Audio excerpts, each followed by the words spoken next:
हे ईश्वरा सर्वांचे आरोग्य दे, सर्वांना सुखात आनंदात ऐश्वर्यात ठेव.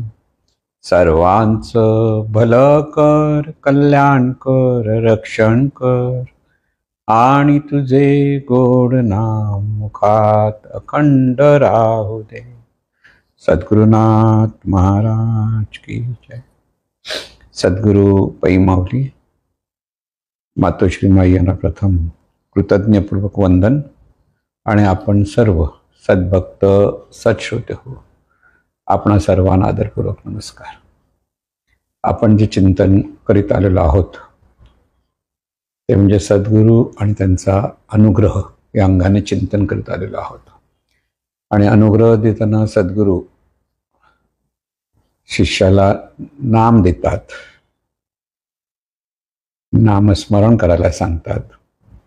आणि त्याचबरोबर नामस्मरणाच्या अंगाने जे मार्गदर्शन ज्ञानेश्वर माऊलीने केलेलं आहे त्यानं ज्ञानेश्वराचा हरिपाठ, ज्ञानेश्वर महाराजांचा जो हरिपाठ आहे त्या हरिपाठाचं रोज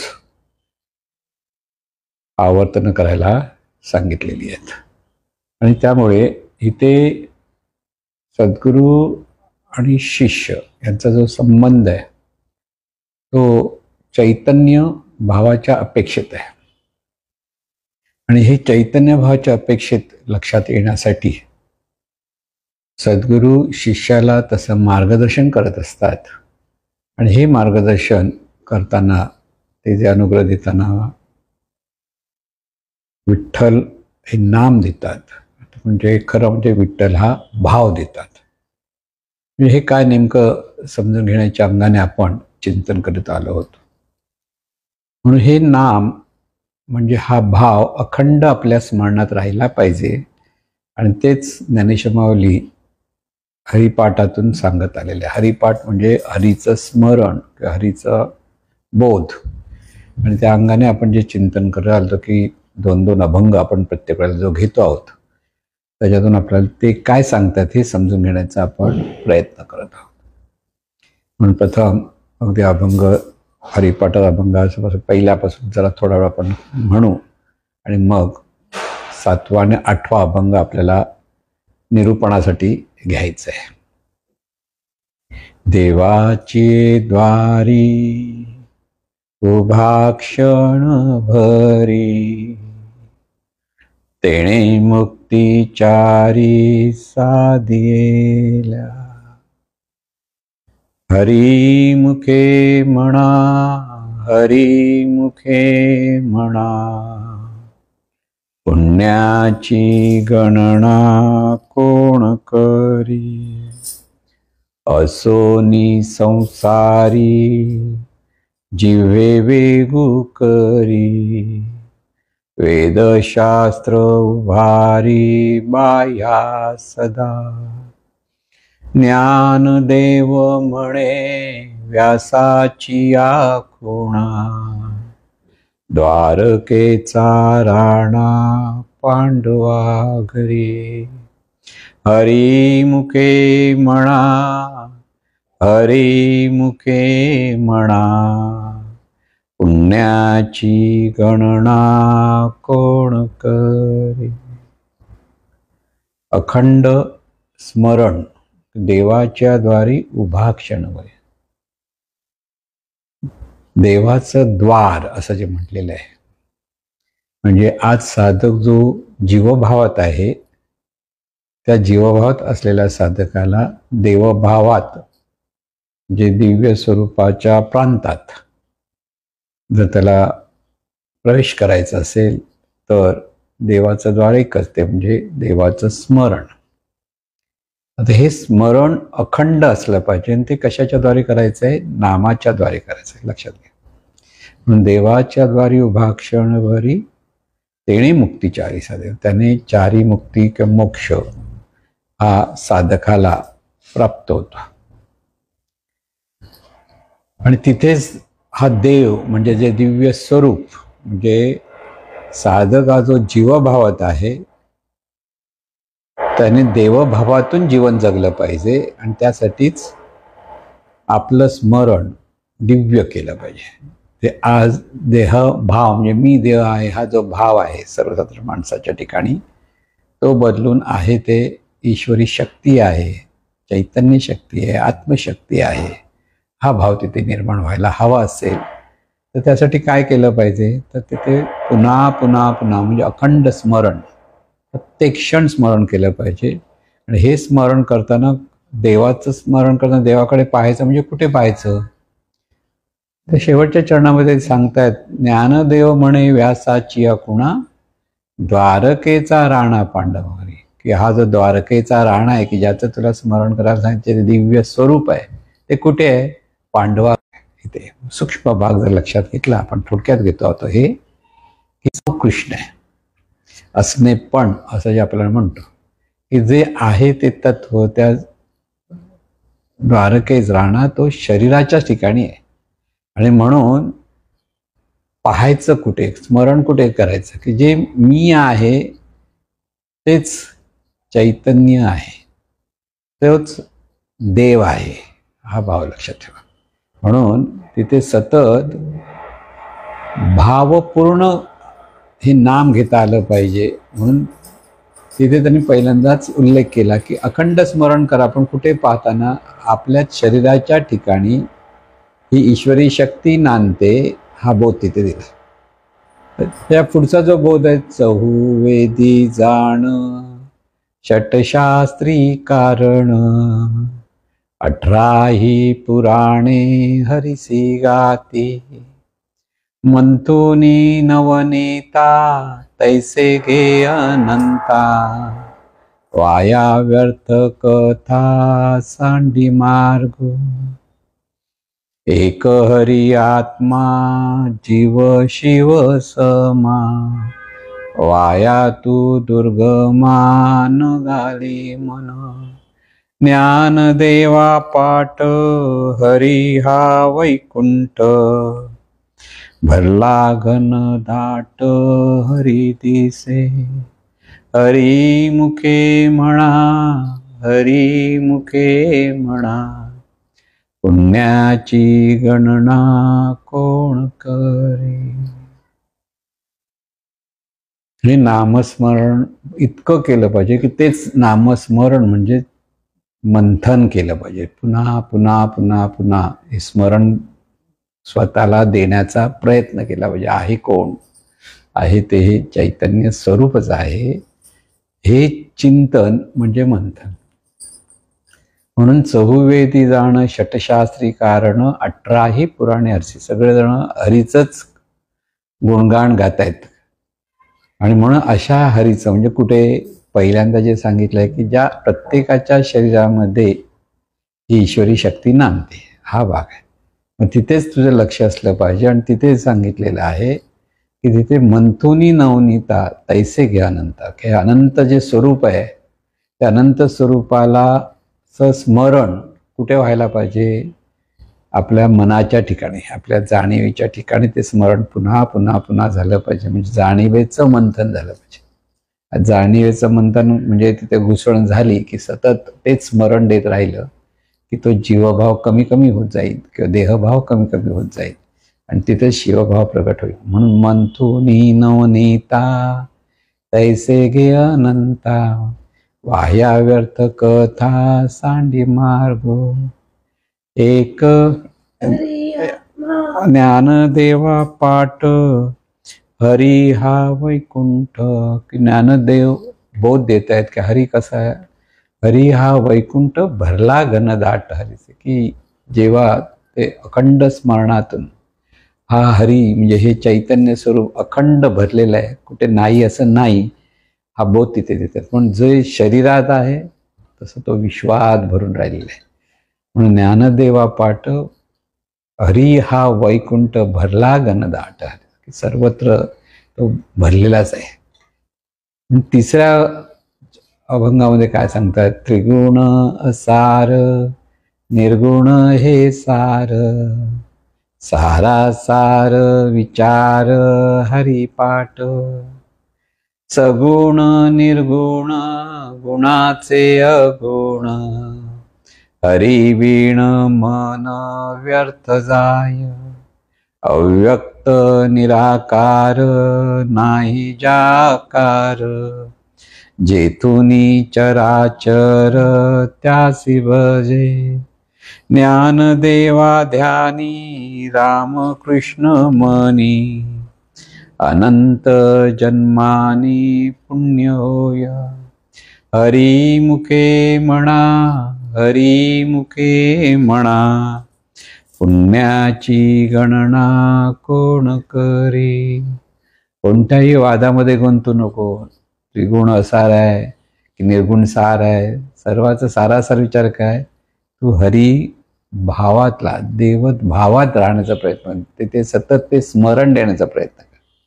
आणि हे स्मरण देताना ते कसं तत्व आहे, अव्यक्त निराकार, ते अव्यक्त आहे, निराकार आहे, नाहीच्या आकार, जेथूनही चराचर आहे त्याशिवाय, त्याच्यातून हे सर्व विश्व निर्माण झालेलं आहे. ते जे अनंत स्वरूप आहे त्या अनंत स्वरूपाचं तू स्मरण कर. आणि हे स्मरण करत असताना ध्यानी मनी रामकृष्ण, डोळे बंद करून बसलास तरी तिचे तेच ध्यान की आहे ती ईश्वरी शक्तीच आहे. आणि डोळे उघडे गेले तरी मनात सतत ते चिंतन आहे ते ईश्वरी शक्तीच आहे. म्हणून ज्ञान देवा ध्यानी रामकृष्ण मनी, हे ज्ञानी मनी झालं तर तुला त्याचे पुण्य निर्माण होईल की आता चैतन्य स्वरूपाचं जे सतत स्मरण करायला लागलो, देवाचं स्मरण करायला लागलो, तर त्याच्यातून जे पुण्य मिळेल आणि त्या पुण्याने तुझं पुढचं जीवन, तुझं स्मरण अधिक अधिक सुधारायला लागेल.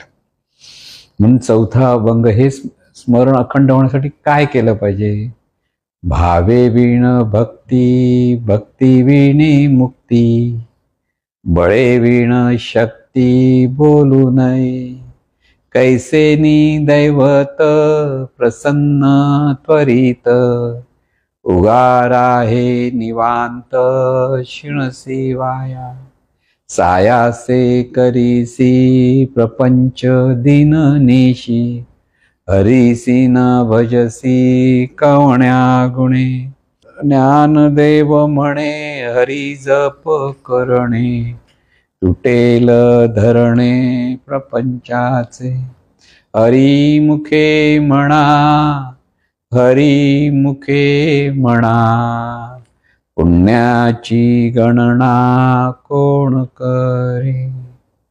म्हणून भावे वीण भक्ती, नाम घेताना तिथे भाव असला पाहिजे. भावाशिवाय जे अनुभव यायला हवा तो अनुभव तुला मिळणार नाही असं ते साधकाला सांगतायत. भावे वीण भक्ती, नुसती भक्ती म्हणजे ते भावच नसेल तर भक्ती कशी होईल. म्हणून भाव असावा लागतो. भाव म्हणजे तिथे ज्या स्वरूपाचं स्मरण आपल्याला त्या स्वरूपाशी एकरूपता साधण्याचा भाव, तेव्हा तूच सर्व आहे. हा जो भाव आहे सर्वत्र हे चैतन्यच आहे. ह्या चैतन्याशीच अखंड स्मरण करता करता चैतन्यमय होणं, आणि त्यासाठी भावाची आवश्यकता असते. म्हणून भावे विण देव किंवा भावे विण भक्ती, भक्ती विण मुक्ती, बळे विण शक्ती बोलू नये. मग ते काय करावं लागेल, तिथे ते जे स्मरण करावं लागेल तर तुला कैसेनी दैवत प्रसन्न, त्वरित व्हायचं असेल तर काय, उगार आहे निवांत. ही जी धावपळ करतोय आपण, इकडे तिकडे बघतोय, जाग करतोय, सगळ्या गोष्टीकडे बाह्य अंगाने जिथे जिथे लक्षात गुंतलं जातंय तिथे स्वरूप स्मरण उरत नाही. मग तिथे आधी शांत हो. म्हणून कैसेनी दैवत प्रसन्न, उगार आहे निवांत. दोघी सगळी धावपळ बंद कर, एका जागी शांतपणे बस.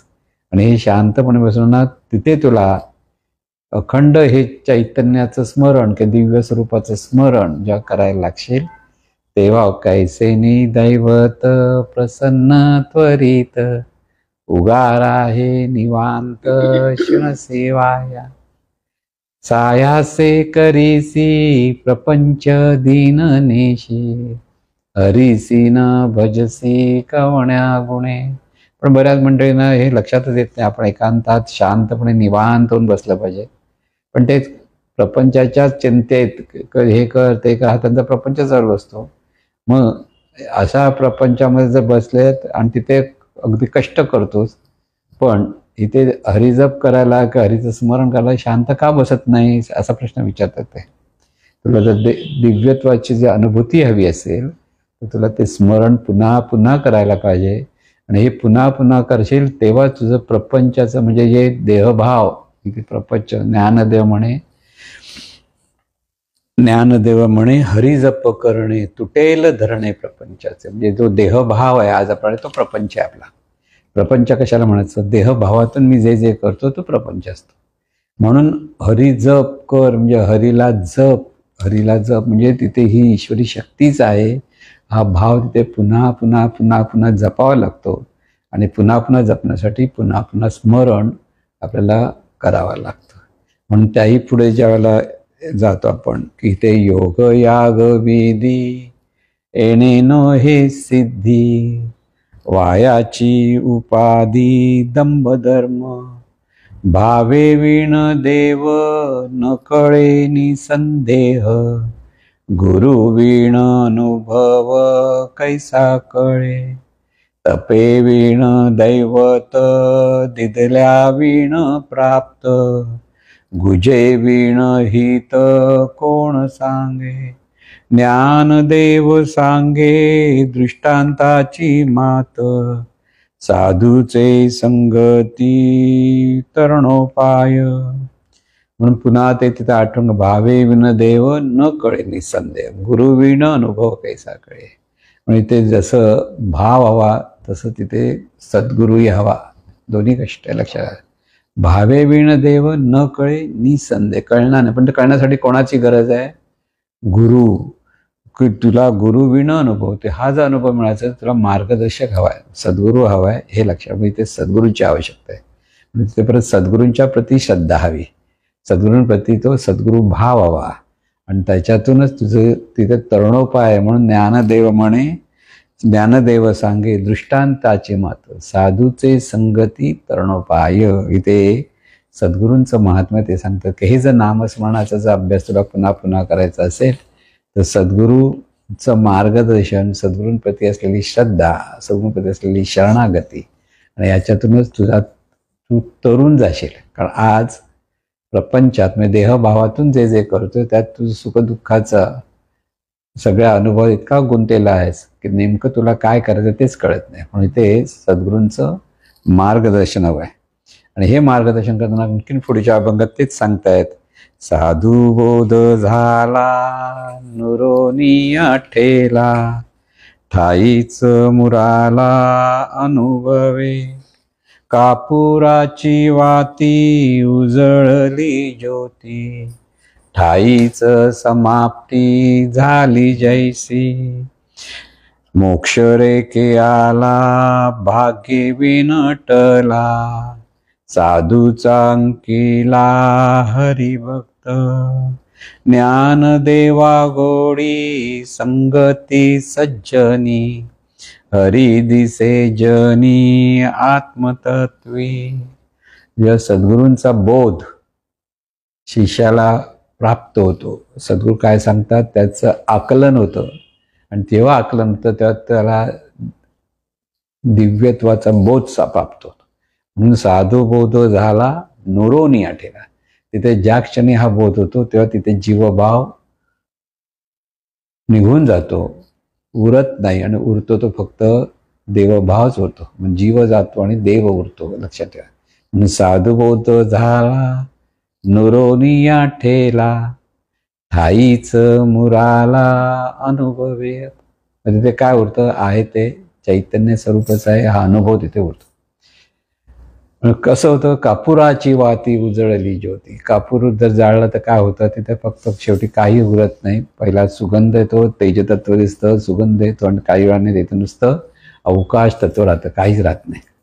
म्हणून ते जसं होतं तसंच ज्ञानाचा अग्नी ज्या वेळेला नामाग्नी या मनाच्या ठिकाणी, या जाणीवेच्या ठिकाणी तो प्रगट होतो तेव्हा हा देहभाव त्या कापुरासारखा जळून निघतो आणि उरतं ते फक्त देवभाव उरतं. म्हणून कापुराची वाती उजळली ज्योती ठाईच समाप्ती झाली जैसे मोक्ष रेखे आला भाग्य विनटला साधूचा अंकिला हरिभक्त. मी साधूला जो सद्गुरूंना जो शरणागत होतो, सद्गुरूंच्या अंकित होतो, तेव्हा त्याला हा सगळा बोध प्राप्त होतो आणि ती अनुभूती तिथे, त्यामुळे सद्गुरूचा अनुभव संगत तिथे हवी असते. आणि म्हणून ते सांगताय, ज्ञान देवा गोडी संगती सज्जनी, हरी दिसे जनी आत्मतत्वे. ज्ञानेश्वर माऊली स्वतःचा अनुभव सांगतात की मला या सद्गुरूंच्या संगतीची गोडी इतकी लागली की त्याच्यातून सर्वत्र, त्यांच्या ज्ञानातून सर्वत्र ही ईश्वरी शक्ती नांदते हे मला कळायला लागलं. हरी दिसे जनी आत्मतत्वी, सर्वत्र हा हरीच आहे, म्हणजे हे चैतन्य स्वरूपच आहे हे कळायला लागलं. म्हणजे सुरुवातीला सांगतात देव कुठे आहे, तर शरीराच्या ठिकाणी आहे.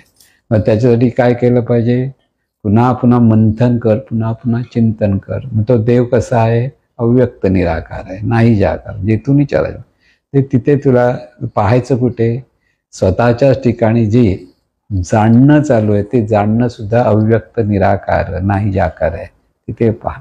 आणि ते करताना तिथे अधिक अधिक तुला ते हवं असेल तर भाव धरायला शिकलं पाहिजे. का आहे ते जे आपण मी म्हणतो, मी अमुक तमुक, ते नाही, तर आहे तो ईश्वरच आहे, की आहे ते चैतन्य स्वरूपच आहे, हा भाव धर. आणि हा भाव धरण्यासाठी कोणाची गरज आहे, तिथे आधी शांत निवांत राहिलं पाहिजे. पण ते समजून कोण सांगतं, सद्गुरू. आणि म्हणून सद्गुरूंचा बोध आत्मसात करण्यासाठी सद्गुरूंच्या संगतीत राहिलास, त्याची तुला गोडी लागायला लागली की तुला ही अनुभूती यायला लागते. म्हणून अगदी पहिला अभंग ते 6वा अभंग, की अनुभूतीपर्यंत साधक कसा पोचू शकतो त्याचं हे मार्गदर्शन केलेलं आहे. आणि ह्याच मार्गदर्शनाप्रमाणे पुढे सांगतायत, पर्वताप्रमाणे पातक करणे, वज्रलेप होणे अभक्तासी, नाही जासी भक्ती ते पतित अभक्त, हरीसी न भजत दैवहत, अनंत वाचाळ बरळ ती बरळ, त्या कैचा दयाळ पावे हरी, ज्ञान देवा प्रमाण आत्मा हा निदान, सर्वा घटी पूर्ण एक नांदे. ज्ञानदेवा प्रमाण म्हणजे ज्ञानदेवांना माहिती आहे, ते सांगतायत की हा हरी कुठे आहे, सर्वा घटी पूर्ण एक नांदे. ज्ञानदेवा प्रमाण आत्मा हा निदान, हे जे आहे, मी आहे, जे आहे ते जे आत्मतत्व आहे, ते आत्मतत्व सर्व घटांमध्ये, सर्व प्रत्येकाच्या शरीरामध्ये ही ईश्वरी शक्तीच नांदते, हे ते इथे परत मार्गदर्शन करतात. पण हे जे कळत नाही, ह्याच्या अंगाने लोक पाहत नाही, तर त्यांना काय होतात, पर्वताप्रमाणे पात करणं. आणि त्यांचं जे मी अमुक आहे हा जीवभाव, हे जीवावतून जगणं म्हणजे पापात्मक जीवन जगणं असं ते म्हणतात. की ज्याला दिव्य स्वरूपाची अनुभूती येते तर त्यांना ते तसंच वाटणं साहजिक आहे. पर्वताप्रमाणे पातक करणे, वज्रलेप होणे अभक्तासी, की हे पातक वज्रलेपासारखं घट्ट होऊन जातं. नाही जासी भक्ती ते पतित भक्त, हरीसी न भजत दैवहत. मग ते कमनशिबी आहे, ज्यांना हरीचं हे स्मरण जमत नाही, किंवा ते हरीचं स्मरण करत नाही, किंवा हरी म्हणजे नेमकं काही कळत नाही, ही सगळी जी जीवभावातली जी माणसं आहेत ती कम नशिबी आहेत, दैवहत कम नशिबी आहेत असं ते म्हणतात. आणि मग ह्या कम नशिबातून सुटण्यासाठी काय केलं पाहिजे तर, आणि त्या नुसतं आहे असं नाही, पण ते बडबड भरपूर करत असतात, सगळ्या गोष्टी गप्पा टप्पा मोठमोठ्या गोष्टी सगळं करतात, पण त्यांना हे हरी न कळल्यामुळे त्यांच्यावर त्या हरीची म्हणजे त्या दिव्यत्वाची अनुभूतीची कृपा कशी होणार, ती होऊ शकत नाही. आणि म्हणून ज्ञानदेवा प्रमाण आत्मा हा निदान, सर्वा घटी पूर्ण एक नांदे, की हे एवढं प्रत्येकाच्या ठिकाणी ईश्वरी शक्ती आहे, पण जीवभावातून त्याला ते कळत नाही, आणि त्यामुळे ते दैवहत आहेत, म्हणजे ते कम नशिबी आहेत. म्हणून ते म्हणतायत की प्रथम नाम तरी घे, की हरी मुखे म्हणा, हरी मुखे म्हणा, पुण्याची गणना कोण करी, संतांचे संगती मनोमार्ग गती, आकळावा श्रीपती येणे पंथे, रामकृष्ण वाचा भाव हा जीवाचा, आत्मा जो शिवाचा राम जप, एक तत्व नाम साधती साधन, द्वैताचे बंधन न बाधिजे, नामामृत गोडी वैष्णवाला धली, योगिया साधली जीवन कळा, सत्वर उच्चार प्रल्हादी बिंबला, उद्धवाला धला कृष्णदाता, ज्ञानदेव म्हणे नाम हे सुलभ, सर्वत्र दुर्लभ विरळा जाणे, हरी मुखे म्हणा, हरी मुखे म्हणा, पुण्याची गणना कोण करे. म्हणून ज्यांना हरीचं म्हणजे चैतन्य स्वरूपाचं ज्ञान नाहीये, ज्यांना हे हरी म्हणजे दिव्य स्वरूप कसं आपल्या शरीरात सर्वांच्या शरीरात कसं नांदतं हे कळत नाही, आणि त्यामुळे त्यांचं नुसतं कर्म हे दुष्कर्म होण्याचा बराच संभव असतो. आणि म्हणून त्यात अशा परिस्थितीतून नेमकं काय केलं पाहिजे, संतांचे संगती मनोमार्ग गती, संतांना म्हणजे सद्गुरू किंवा ज्यांनी आत्मज्ञानीचे संत आहेत त्यांनी ते जे मार्ग सांगतात त्या मार्गाकडे वळ, संतांचे संगती मनोमार्ग गती. आपला मनाचा मार्ग काय, विषयांकडे धावणं, जीवभावातली जी सर्व मंडळी आहेत त्यांना विषय सुखाकडे ते धावतात, प्रत्येक गोष्टीत आपल्याला सुख कसं मिळेल आणि ते नाही मिळाल्यामुळे आपण दुःखी कसे होत असतो, हेच जीवन चाललेलं असतं. पण संत काय सांगतात की जो विषयान्मुख तू आहे तिथे स्वरूपाला सन्मुख हो. म्हणजे स्वरूपाला सन्मुख होण्याचा जो मार्ग आहे तो संतांचा आहे.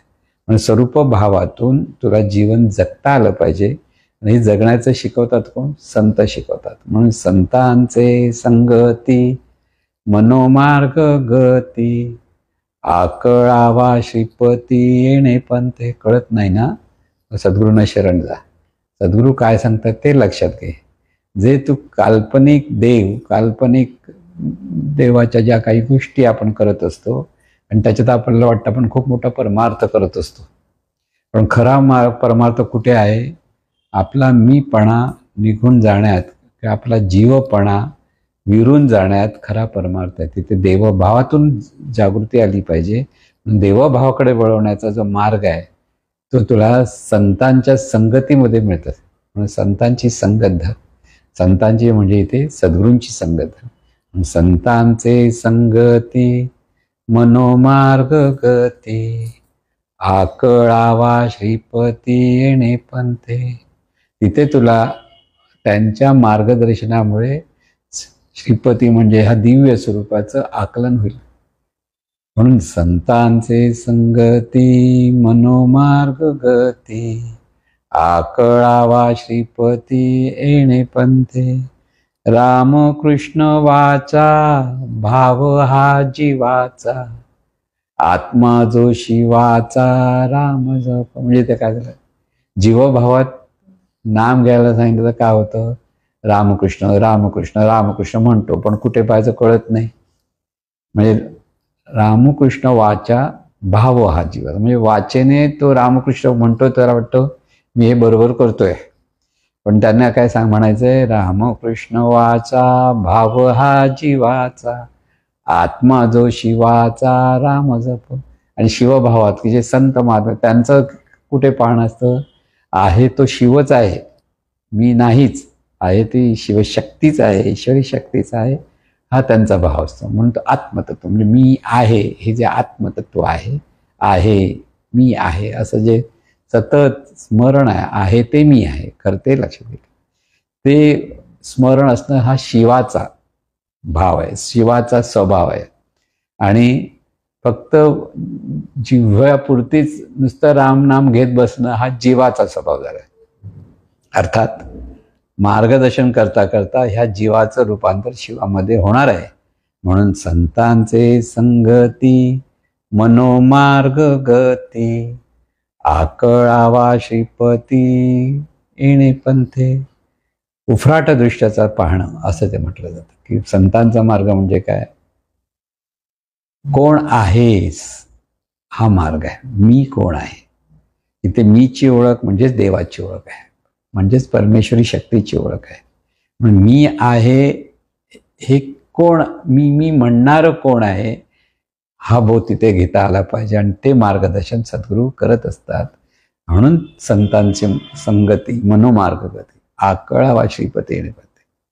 रामकृष्ण वाचा भाव हा जीवाचा, आत्मा जो शिवाचा राम जप. म्हणून ते लक्षात ठेवण्यात काय सांगतात, एक तत्व नाम साधती साधन, द्वैताचे बंधन न बाधिजे. हे जे एकच तत्व आहे, जे अनंत स्वरूप आहे, जे एकच आहे, एक तत्व, ते एकतत्व आहे. हे एकतत्वच त्या दिव्यत्वाचं नाम आहे. लक्षात ठेवा, एकतत्व नाम साधती साधन, द्वैताचे बंधन न बाधिजे. देहभावातून मी अमुक तमुक आणि देव माहितीच नाही, हे द्वैत आहे. आणि त्यामुळे द्वैतातून पाहणं हा जीवाचा स्वभाव झालेला आहे. पण ते बदलण्यासाठी काय सांगितलंय की जे हे एकच स्वरूप आहे आणि ह्या स्वरूपाचीच सर्व रूप आहेत, हा भाव तिथे. एकतत्व नाम साधती साधन, नामाच्या द्वारे हे एकच तत्व आहे हे स्मरण कर. सर्वत्र जे जे पाहतोस ते एकच तत्व, ते तत्वच एक आहे, ते दिव्य स्वरूप एक आहे हे स्मरण कर. त्यासाठी ते नाम घेत राहा, त्या नामाने त्या दिव्य स्वरूपाचं स्मरण धरत राहा. म्हणून एकतत्व नाम साधती साधन, द्वैताचे बंधन न बाधिजे. मग तिथे देवभाव निर्माण होतो आणि त्याच्यातून देहभावातून जे बाधा झालेली आहे, द्वैताची बाधा, ती निघून जायला लागते. म्हणजे तिथे अखंड स्मरण करताना आहे ते चैतन्य स्वरूपच आहे. सर्व घटाघटामध्ये ते आहे, सर्व विश्वामध्ये ते आहे. आणि मी म्हणतो तिथे तेच आहे. जी पहिली मुक्ती सांगितली त्या मुक्तीचंच ते एक एक वर्णन सांगतायत, कसं भाव बदलला पाहिजे. अखंड ब्रह्मांडामध्ये तो आहे ती सलोकता मुक्ती आहे. शरीर रूपाने ती जवळ आहे ती समीपता मुक्ती आहे. मी आहे जे वाटतं ते जे आहे तिथेच तेच तत्व आहे हे लक्षात, म्हणजे स्वरूपता मुक्ती. आणि ह्या सर्वांना व्यापून जे आहे केवळ आहे ती सायुज्यता मुक्ती आहे. म्हणून सतत त्या नामस्मरणातून साधकाच्या मनामध्ये हे भाव जसे जसे प्रकट व्हायला लागतात तसं त्याचाच देवभाव तिथे जागृत होतो. आणि देवभाव जागृत होण्यासाठी सद्गुरूंचं सतत मार्गदर्शन अत्यंत आवश्यक आहे. म्हणून हे बोध देतात, तो बोध आपल्याला समजून घेता आला पाहिजे. म्हणजे हरिपाठ का करायचा, तर हा बोध समजून घेण्यासाठी आहे. म्हणून एकतत्व नाम साधती साधन, द्वैताचे बंधन न बाधिजे. नामामृत गोडी वैष्णवाला धली, योगिया साधली जीवन कळा. आता योगाचा अभ्यास करून अगदी आपल्याच शरीरामध्ये जी सहस्रादलापर्यंत, म्हणजे अगदी मूलाधार चक्रापासून सहस्राधार चक्रापर्यंत हा जाणीवेचा प्रवास किंवा जाणीवेली ते वरपर्यंत नेणं हा योगाचा मार्ग आहे. कठीण आहे, सर्वसाधारण माणसात जमणारा नाही, किंबहुना ते नाही जमलं तर उलटाच काहीतरी परिणाम होतो. म्हणून ते योगाचं योगयाग विधेने नोही सिद्धी म्हणत आहे ते त्यासाठी आहेत. स्वतः ते योगीराज होते ज्ञानेश्वर, तरी ते म्हणतात सर्वसाधारण माणसाने त्या मार्गाला जाऊ नाही, त्यामुळे बऱ्याच डोक्यावर परिणाम होतो वगैरे असाही प्रकार होतो जर बरोबर जमलं नाही तर. आणि म्हणून इथे जे योगी मूलाधार चक्रापासून मूलाधार चक्र, नंतर स्वाधिष्ठान चक्र, त्याच्यावरती आहे ते मणिपूर चक्र, त्याच्यावर आहे ते अनाहत चक्र, त्याच्या पुढे घशाकडे आहे, गळ्याकडे आहे, कंठाकडे ते विशुद्ध चक्र, आणि 2 डोळ्यांच्या मध्ये आहे ते ज्ञान त्याच्या आज्ञा चक्र, आणि त्याच्यावरती आहे ते अगदी वर टॉपला ते आहे ते सहस्त्रार चक्र. म्हणजे जाणीवेला खेचत खेचत खेचत वर नेणं, आणि तिथे सहस्त्रधार चक्र होतं. त्यावेळेला योगीला ते अमृत मिळतं असं म्हटलं जातं. पण ते अमृत मिळवायला सर्वसाधारण माणसांना काय करावं लागेल? नामामृत गोडी वैष्णवाला दली, योगिया साधली जीवन कला. जी योगाना ही जीवन कला म्हणजे सहस्त्राधार चक्रापर्यंत ती जाणीवेला नेऊन तो आनंद घेता येतो.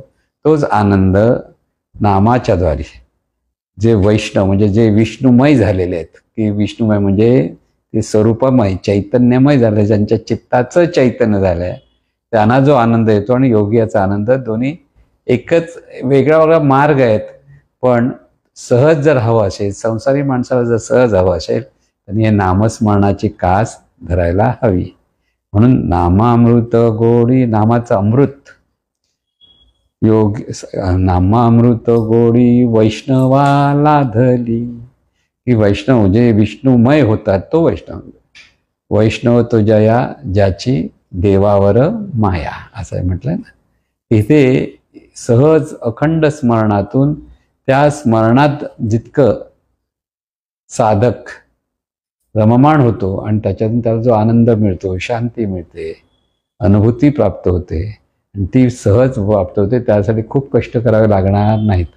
म्हणून नामामृत गोडी वैष्णवाला धली, योगिया साधली जीवन कळा. नामा सत्वर उच्चार प्रल्हादी बिंबला, उद्धवाला धला कृष्णदाता. प्रल्हादाला हे नामस्मरण प्रल्हाद उधरले. सत्वर उच्चार प्रल्हादी बिंबला, त्यांना नारद मुनींनी जो उपदेश केला आणि त्याच्यातून तेच नाम धरून प्रल्हादाने स्वतःचा उद्धार केला. तर उद्धवाला श्रीकृष्णाने मार्गदर्शन केलं आणि त्याच्यातून उद्धवाचा उद्धार झाला. नामस्मरणाची 2 उदाहरणं सांगतात की नामस्मरणाने झाली ती दोघे. ते म्हणून नामस्मरण मार्ग किती सहज आहे, सोपा आहे हे लक्षात घ्या. म्हणून ते सांगतात, सत्वर उच्चार प्रल्हादी बिंबला, उद्धवाला धला कृष्णदाता. ज्ञानदेव म्हणे नाम हे सुलभ, सर्वत्र दुर्लभ विरळा जाणे. असं हे जे नामस्मरणाचा जो अभ्यास आहे तो एका नामाच्या द्वारे करायचा आहे. किती सोपा आणि सुलभ आहे. मुखामध्ये नाम घ्यायला आहे सोपं, कठीण काहीच नाही. पण ते करण्यासाठी भाव समजला पाहिजे, सद्गुरूंचा संग धरता आला पाहिजे, सद्गुरूंप्रती शरणागत झालं पाहिजे, आणि त्या भावातून त्या चैतन्य स्वरूपाचं स्मरण पुन्हा पुन्हा पुन्हा पुन्हा केलं पाहिजे. अखंड अभ्यासातून हा मार्ग सोपा आहे. तिथे सद्गुरूंचं मार्गदर्शन हवं, आणि त्या मार्गदर्शनातून जो साधक हे प्रयत्न करतो त्याला हे सगळं काही प्राप्त होऊ शकतं. पण हे इतकं सुलभ असून सुद्धा जगामध्ये नामस्मरण करणारे शोधावे लागतात, दुर्लभ आहेत. ही त्यांची खंत ते व्यक्त करतात की एवढं सोपं नामस्मरणाचं साधन असून सुद्धा लोक तिथे दुर्लक्ष करतात, तिथे जात नाही. म्हणून ते सांगतायत, कळकळीची विनंती करतायत की तुम्ही ह्या पद्धतीने नामस्मरण करा. म्हणून ज्ञानदेव म्हणे नाम हे सुलभ, सर्वत्र दुर्लभ विरळा जाणे. हरिमुखे म्हणा, हरिमुखे म्हणा, पुण्याची गणना कोण करे. म्हणून हा जे हरीचं स्मरण म्हणजे दिव्यत्वाचं स्मरण म्हणजे देवभावाचं स्मरण, लक्षात घ्या. मी अमुक आहे हा जीवभाव आहे, आणि आहे ते चैतन्य स्वरूप आहे हा शिवभाव आहे. आणि आहे ते चैतन्य स्वरूप आहे हा भाव साधकाच्या ठिकाणी प्रगट होण्यासाठी नामाचे साधन, नामाचा आधार जेव्हा साधक घ्यायला लागतो तेव्हा त्याला हे सगळ्या अनुभूती यायला लागतात. आणि हे असं मार्गदर्शन ज्ञानेश्वर माऊली करून राहिले आहेत की अखंड नामस्मरण म्हणजे स्वरूप स्मरण. लक्षात घ्या, नाम ज्याला आपण म्हणतो ते स्वरूप आहे, तेच नाम. चैतन्य स्वरूप हा शब्द आहे बघायला गेलं तर, पण चैतन्य स्वरूप म्हणजे काय? जे अनंत आहे, अव्यक्त आहे, अदृश्य आहे, ज्याच्यातून सर्व विश्व निर्माण झालेलं आहे आणि प्रत्येक रूपामध्ये तेच तत्व मी म्हणत असतं, नांदतं. आणि असं हे जे दिव्यत्वाचं स्मरण साधण्यासाठी सद्गुरूंच्या मार्गदर्शनाखाली साधकाने अत्यंत भावपूर्ण, अत्यंत श्रद्धेने ते नाम घेत राहणं, तो भाव धरत राहणं आणि भावातून आपल्या जीवाचं कोट कल्याण करणं, हेच ज्ञानेश्वर माऊलींना अभिप्रेत आहे. आणि तेच सर्व संतांना अभिप्रेत आहे, कारण ज्यांनी ते अनुभवलं त्यांना वाटतं सर्वांनी ते अनुभवावं. आणि त्याच्यातूनच ते सर्व संत निरपेक्षपणे हे मार्गदर्शन करत असतात. ते मार्गदर्शन आपण घेणं हे आपलं कर्तव्य आहे. त्याच्यात आपलं कोटकल्याण आहे आणि हे आपल्या सर्वांचं कोटकल्याण व्हावं अशी सद्गुरूचरणी प्रार्थना. हे ईश्वरा, सर्वांना चांगली बुद्धी दे, आरोग्य दे, सर्वांना सुखात आनंदात ऐश्वर्यात ठेव, सर्वांचं भलं कर, कल्याण कर, रक्षण कर, आणि तुझे गोड नाम मुखात अखंड राहू दे. सद्गुरुनाथ महाराज.